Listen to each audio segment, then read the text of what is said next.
certain members of the administration are saying, hindi dapat ito unahin na Senate na investigasyon. That doesn't mean it's an attack on the Senate. It is freedom of speech. It is simply saying, sa laki ng problema at dami ng problema, siguro, i-monitor natin, oversight sa human rights, pero in the same manner that our colleague is appealing, listen first, investigate first before judging her. Let me make the same appeal for our president. But actually, he doesn't need it. Let me make the same appeal for the PO1s of this country. Those who are making 15,000 pesos only when the cost of living is 25,000 to 35,000 in our major cities. Those PO1s who we tell, hulihin mo ang pusher. Those PO1s who we tell na pag may barel, labas mo rin baril mo, barilin mo rin.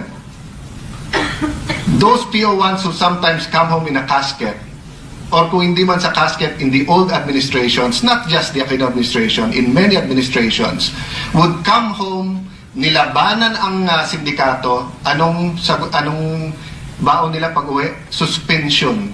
At sasabihin sa asawa, wala silang gagawin. So I'm not against investigations, Mr. President, but we have limited time.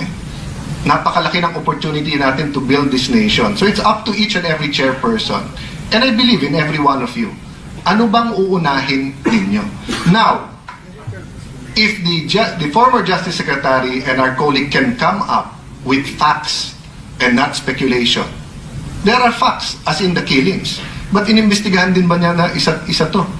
Or is she telling us, ayaw imbestigahan to ng polis? Kasi kung ayaw to imbestigahan ng polis, ibang usapan yun. Pero kung iniimbestigahan to ng polis at hindi pa tayo kumpleto sa facts, and then we will go into that kind of hearings, it is for all of us to ask ourselves now, yan ba ang pinaka-importanting gawin natin ngayon? Yan ba ang pinaka-urgent? And let me also pose this question to all of us, Mr. President. Hindi lang naman po yung mga polis ang nakabantay at nanonood sa atin ngayon. Nanonood ang mga drug lords. So if there's unintended consequences, like for example, I don't think the Justice Secretary intended to attack the Senate when he attacked one member. But I do know what you mean, my dear colleague, because once upon a time, I was in the opposition and I felt that an attack on me was an attack on the whole Senate. But the police are watching, the NBI is watching, PDEA is watching, the OFWs are watching, and we have to also be careful. If we think, Mr. President, na may hate campaign against the human rights, how do you think the police feel? How do you think the President feels? How do you think the PDEA, the NBI, etc.?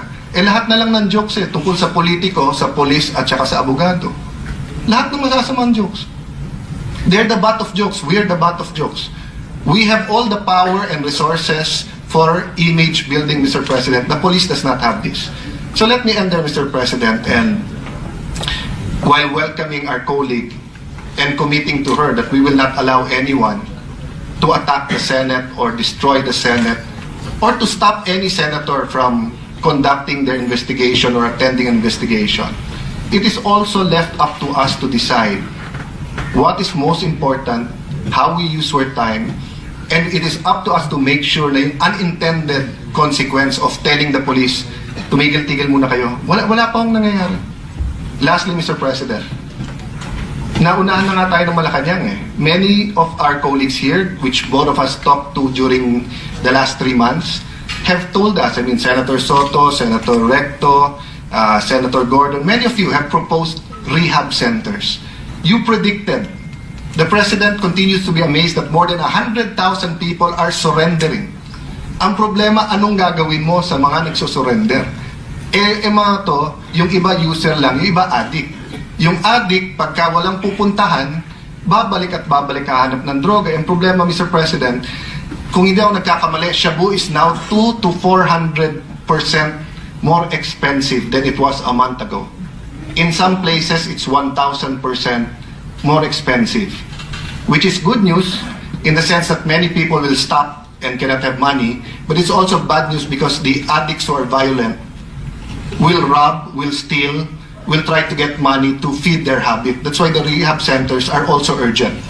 So these are the points that I'd like to attach to the speech of our colleague. Yes, let's stand up for human rights. Yes, let us not allow any unjustified killings. Yes, let us not accuse falsely or let us not accuse without a factual background any senator.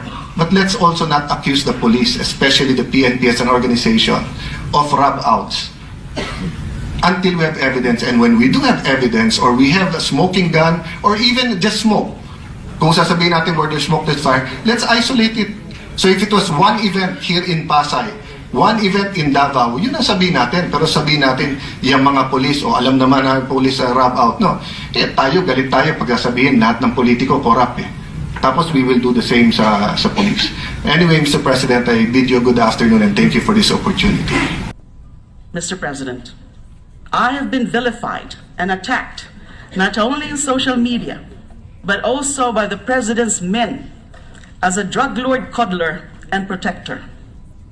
I have been ridiculed and called names in social media. Photos are photoshopped, videos are spliced, lies are manufactured.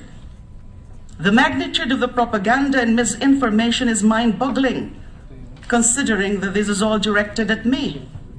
The lies are intended to show me as protector of the beloved drug lords.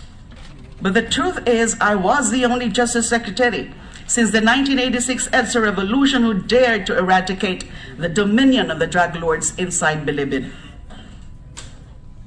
I was put to task by no less than the Speaker of the House as a sitting senator of the same Congress that he leads.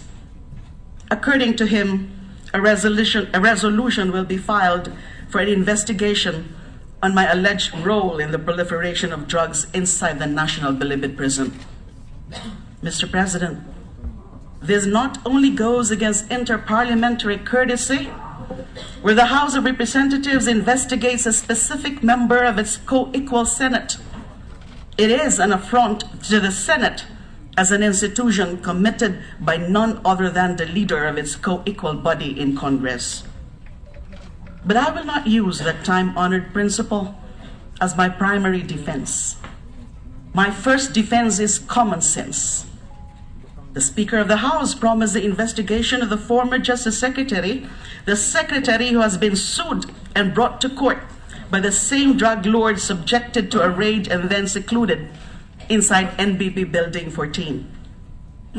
The Speaker intends to investigate me, who, like the President and PNP Chief Bato de la Rosa, also received death threats from drug lords, for my success in isolating them from the rest of the prisoners and for preventing them from further conducting their drug trade operations from within the walls of the National Penitentiary. My defense against the Speaker's call for my investigation in the House is not inter-parliamentary courtesy. That is your defense, Mr. President, when you defend me as a Senator of the Republic and this Senate as an institution from this blatant break of tradition and courtesy between the two houses, and whenever you decide to demand an end to all this foolishness before it blows up in our faces, as I so respectfully request now, Mr. President. My defense against all this vilification is my untarnished record and reputation as a public servant. Before this demolition job was launched against me, both in the social media and by the Solicitor General. My defense is my selfless dedication as the chairperson of the Commission on Human Rights, as a Secretary of Justice, and now as Senator of the Republic.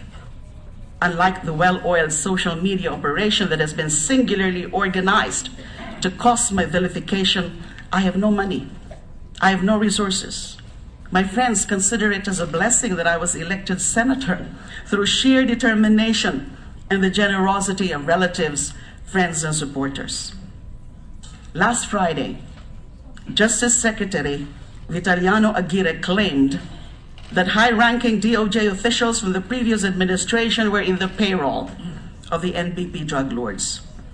Secretary Aguirre did not mention any name or my name, but going by the previous statements of the Solicitor General and the Speaker, one does not have to be a genius to guess who he is referring to.